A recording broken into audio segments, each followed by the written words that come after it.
여러분의 구독은 영상을 제작하는 데 큰 힘이 됩니다. 영상을 보시기 전에 구독과 좋아요 꼭 부탁드리겠습니다. 아울러 회원이 되시기를 원하시는 분들은 유튜브 채널 홈피 구독 옆에 있는 가입 버튼을 눌러주시기 바랍니다.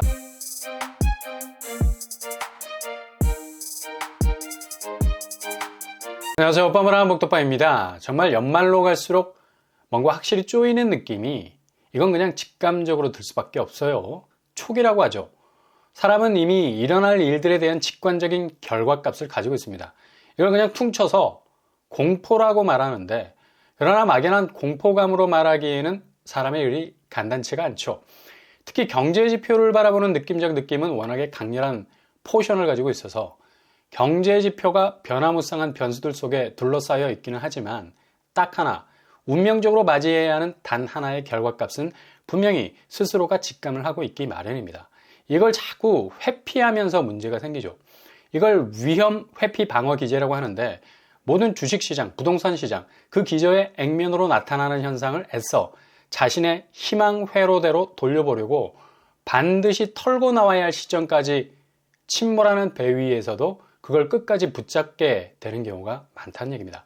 그러나 그렇게 되지 말았으면 하는 일들이 어느새 방문 열고 모든 걸 털어가는 경우가 많습니다. 지금 서울 분양시장이 딱 이런 모습입니다. 막 찔렀던 분양가를 아무 생각 없이 받아줄 수 있는 수요가 하나둘 자리를 털고 일어나고 있죠. 어제 1순위 접수 마감을 한 더샵 강동 센트럴 1순위 97세대 모집에 5,700명이 지원을 했습니다. 겉으로 보면 그냥 분양이 홈런을 친 것으로 보이지만 상반기에 서울 분양은 규모에 관계없이 거의 2만 명에 달하는 청약 인원이 구름대처럼 몰렸었죠. 근데 분위기 완전히 급변했습니다. 이제 대부분 서울 분양도 5,000명대로 지원자 숫자가 줄어들고 있고요.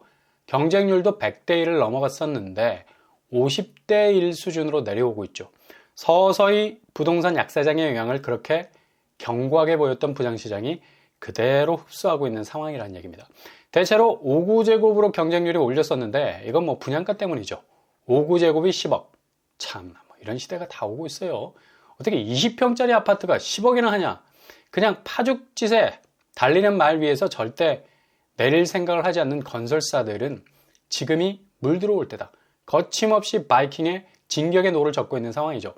84제곱은 14억, 비강남권에서 14억이라. 과연 연말 집값 하락세를 어떻게 감당을 할지 주변 시세만 봐도 딱 해답지가 있죠. 주변 시세를 보시면 힐데사임 1,005, 84제곱이 9억 2천에 거래가 됐습니다. 분양가가 주변 시세보다 4억 이상이 비쌉니다. 이건 그냥 볼 것도 없죠. 그래도 5,000명이나 지원자가 몰렸다는 건 4억 차이도 극복을 해보겠다는 건데, 이거 극복이 되려면 집값이 20억까지 올라야 된다는 얘기인데, 무슨 장편 소설 쓰는 것도 아니고 지금 바람 빠진 타이어처럼 헬쓱해진 집값 추이를 역행하는 것도 유분수지.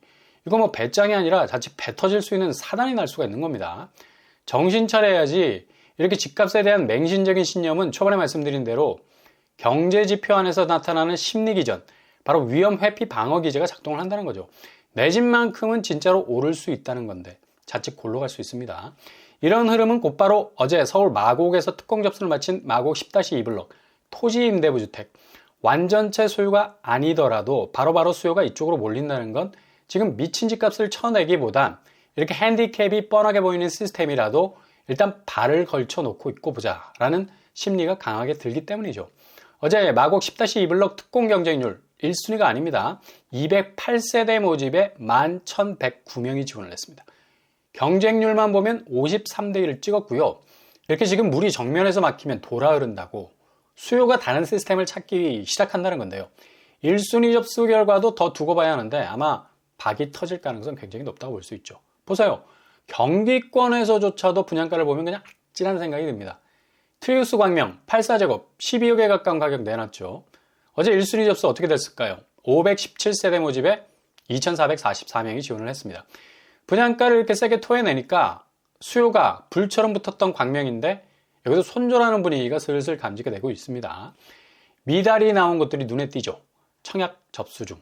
비상등 켜고 정차해 있습니다. 그래도 건설사는 룰루랄라.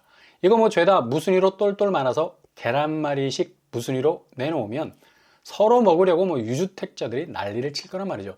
그러니 지금 청약은 무주택자를 위한 청약이 아니라 다주택자 매집 풀이 돼서 그냥 뭐 집을 쓸어 담는 형국으로 가고 있습니다.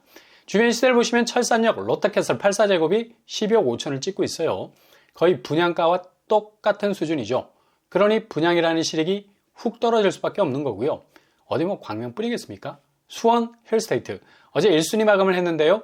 여기는 그냥 마이너스 431세대 모집에 218명이 지원을 했죠. 분양에 빨간불이 들어왔습니다. 거의 뭐 절반 정도밖에 채우질 못했는데요. 문제는 분양가 84제곱이 9억에 육박하는 엄청난 존재감을 보였죠. 이것도 비역세 아파트인데 이렇게 세게 나온 거란 말이죠. 주변 시세 둘러보면 센트럴하우스 84제곱이 6억대입니다. 분양가가 9억에 가까우니까 3억 차이가 나는 거죠. 여기도 뭐 거의 경쟁력 면에선 상당히 실익이 없는 것으로 보입니다. 서울 제외하고는 그냥 줄줄이 경기권 아파트는 연말로 갈수록 빈칸이 커질 수밖에 없는 상황이고요. 이게 서울 분양에서도 분위기가 세지는 느낌이 많이 들기 때문에 경기권은 말할 것도 없다는 얘기입니다. 안양 쪽 디어로나인 안양역도 40세대 모집에 규모가 굉장히 조그만하잖아요. 근데 1순위 124명이 지원을 했습니다. 여기도 좀 아슬아슬해 보이죠. 이 정도면 계약률이 걱정이 될 판. 대부분 경기권이 이런 분위기로 가고 있어서 이젠 분양은 경쟁률이 더 이상 의미가 없어졌습니다. 그대로 최종 계약률이 관건이 될 수 있다는 얘기죠. 반면 분양가가 1억씩 오르고 있어도 타 분양단지에 비해서 마지막 가성비라고 해야 하나? 검단이죠. 검단 넥스티엘이 당첨자 발표를 했는데 의외로 고가점자들이 알박기를 딱 하고 있는 결과지 내놨습니다. 최저가점이 60점을 다 넘어 그리고 최고가점이 78점까지 나왔어요. 이거 상당히 의외죠. 이 정도 가점이면 서울 중심부를 가격할 수 있는 충분한 내공을 가진 점수인데 검단으로 갔다? 이거 뭐 딱 한 가지 이유 때문이죠. 바로 가격 태그. 검단이 비교적 오르는 분양가 추세에도 나름 가성비가 있어 보이는 점은 있습니다. 물론 향후 집값 추이가 다리 급격하게 기울 수 있는 위험이 있는 곳이에요. 그래서 나름 판단을 해야 하는데 초기 분양가 파이가 적을수록 집값 하향세가 뚜렷해져도 내상은 적게 입을 것 같다라는 생각을 하는 것 같습니다. 그리고 너무 오른 서울 집값이 감당이 안 되는 관계로 그동안 벼르고 있던 수요가 자기 통장을 검단 쪽으로 돌린 측면도 있고요. 아무튼 여기 경쟁률은 상반기 서울과 비슷한 모습, 대략 2만에 가까운 사람들이 지원을 했죠. 넥스티엘 분양가는 검단치고는 꽤 높은 분양가였습니다. 84제곱이 6억 가까이 됐었고요. 그리고 어제 특공 접수를 마친 같은 검단에서 나온 디에트르 더 에듀, 여기는 직전 분양했던 이편한 세상 웰카운티보다 20평대가 1억이 높았어요. 그래서인지 몰라도 특공 결과를 보면 450세대 모집에 485명이 지원을 하는데 그쳤습니다. 거의 뭐 다이다이식 경쟁률이죠. 간신히 모집 세대 수를 넘기는 모습 보였네요. 아마 1억 상향 조정된 분양가가 컸을 거라 생각되고요. 역세 환경도 그리 썩 좋지 않기 때문에 이런 결과가 나온 거죠. 검단은 여기 가깝지 않으면 아무런 실익이 없는 곳입니다. 이렇게 지금 분양시장은 확실히 매매시장의 약세장 분위기를 그대로 재현을 하고 있고요. 연말로 갈수록 서울 집중화, 근데 예전 같지 않은 경쟁률. 경기권은 그냥 죄다 쓰러지는 분양 성적 기록하게 될 겁니다. 그래도 마지막 출구, 무순위에서 대부분 잔여 물량이 소진이 되는 관계로 분양가는 계속해서 오르는 추세 이어갈 것으로 보이죠. 자칫 무주택자가 잘못 물리면 고금리 상황에 가치는 어려움을 견뎌야 할 겁니다. 그러니 조심하셔야 되고요. 이런 분위기에 진원지를 할 수 있는 매매 시장, 오늘 결국 서울 매물량이 7만 6천 건을 찍었어요. 7만 5천 건을 찍고 바닥 따지고 난 이후에 8만 건으로 간다고 말씀을 드렸죠.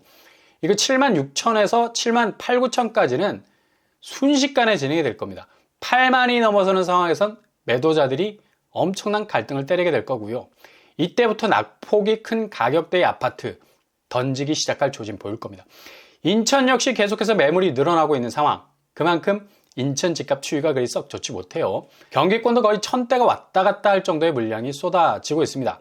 거래량도 뭐 9월, 10월은 역대급으로 줄어들 가능성 높아지고 있고요. 10월 추이는 뭐 거의 젬병 수준이죠. 형편없는 궤적을 보일 것으로 전망이 됩니다.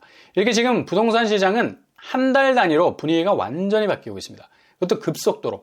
그날 중요한 포인트 체크하시는 게 중요하고요.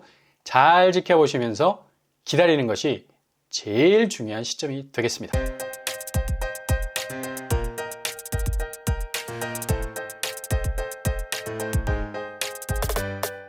오늘의 부동산 캐리커처, 연말로 갈수록 그렇게 목이 터져라 얘기했던 내용들이 이제 뭐 슬슬 현실로 나타나고 있는 걸 보면 소름이 끼칠 정도죠. 그 정도로 막장까지 가지 말아야 할 스테이지가 점점 막을 열어가는 느낌이 듭니다.